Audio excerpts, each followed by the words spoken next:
How are you, Steve? I'm doing good, Rich. How are you? I am doing fine. I guess the word is congratulations in a way, but Marshall Faulk and all the guys who I work with who retired said, that word sort of got them a little riled up. Is congratulations the right word to say to you right now, Steve? No, I don't know. I guess I'll take it.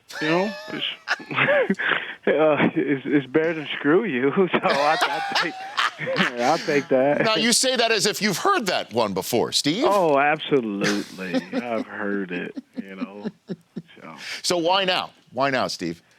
I just feel like, why not? There's going to be people who have their opinions, and opinions are like the other end of you. Yes, Everybody sir. has one. Mm-hmm. And so for me, it's been a lot of thinking and coming up with a decision, and then after the decision is just kind of letting it go, kind of just saying it, letting it go. It's almost they say a lot of times, if you have some things going on or if you have a problem with somebody, write a letter but never send it. Well, this isn't anything negative towards anyone else. It's just kind of me letting it go and kind of getting off my chest and then kind of just moving forward. I do understand some of the requests and the media stuff that's going to come behind it, but at the same time, I'll approach that the same way I approach everything else. If I want to do it, I'll do it. If I'm not, I'm not. But, it just kind of lets me let some things go and be fine with it. Steve Smith joining me here on the program. You are one of the players who is the quintessential, you only know one speed. You only know how to do it one certain way, and that's why you're so successful. That said, what about the process of needing to gear yourself up to get to that speed is causing you to say 15 years is enough in the NFL? Well, I think one of it is, a great example is you watch people and you see things. And you ask yourself, and I ask myself, do I want to be that guy? Do I want to be that guy who maybe in the next year or two who thinks they have the desire and want to play for X amount of years? Do I feel like getting up and moving from there? Do I feel like going through this? Do I feel like going through that? And my answer is no. I do not feel like doing it. It's not because I can't. I just know, and I have a perspective of, is it worth it to me? And right now, the answer is no, because I know why I would be doing it. And it has nothing to do with money. It just has to do with, really, is that fear and the uncertainty of not knowing what comes next. And I know what's coming next is enjoyment, and I look forward to that.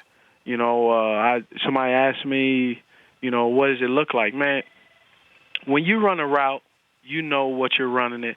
The only difference with success and failure in that route is an opponent, is a linebacker, DB, or safety, is it coverage. But you have a finish line. For me, this gives me a finish line. And I work well with finish lines and objectives. And so that's what I feel like I'm at. I know at the end of whenever it comes.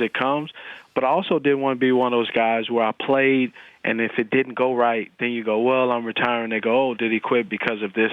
Now it's out there. Does it put pressure on me? Absolutely, it does. Because then everything, if I don't do this, well, see, that's why he's retiring, because he's older or he's not this. And it's like, no, I'm retiring because I get to choose to. So if, let's say, November, December, and you're crushing it as you have in your career, there won't be... Which I will. I will be. If you noticed, I said like you have in your career. Yeah. Okay. Yep. So there won't be a moment where you pause and go, maybe 16th, I can do this, where I can gear it up in the non-playing season and get those workouts in, that I can focus in that regard. That won't creep in in November? Oh, absolutely. It crept in up to the moment I walked up and talked to the team and walked up to the podium. It did it to where when I was working out this year, and my trainer, he knew it. My wife knew it. We talked about it, but then there's days where I go, for that split second, yes. But I also have a teenager who's going to be an upcoming senior, who is going to be, this time next year, I'll be driving him off to college. And I want to experience that. I don't want to have to ask someone, can I take my boy to college? Mm-hmm. I'm going to take my son to college, and I don't have to ask anybody. And those are the things that are important to me. What are the ages of your other kids? So my oldest 17, my daughter should be 14 in about a month. My other son is 10 years old, and then my youngest junior, he's 1 year old. So you are in diapers. You are going off to college. I mean, you are running the parental gamut right here. Let me say, I have college, starting my daughter menstrual cycle, and hormones, a little bit hormones, and then I got poopy diapers. I have everything covered. And oh yeah, by the way, I have a career. And so it's just all those things I enjoy doing, but it's also time for me to settle down and come to a realization that something has to give. And if you wait long enough, the only thing's going to give is your feelings, because the harsh reality of I can't do it anymore is going to come at some point. Yeah, and you've got at Denver, week 1, right? At Oakland, week 2. Now, let's say, Steve, that you show up in Denver and the Broncos want to give you a going-away present a la many farewell tours. Do you accept the farewell tour, Steve, from visiting teams? Oh, do you do that? I'll give them.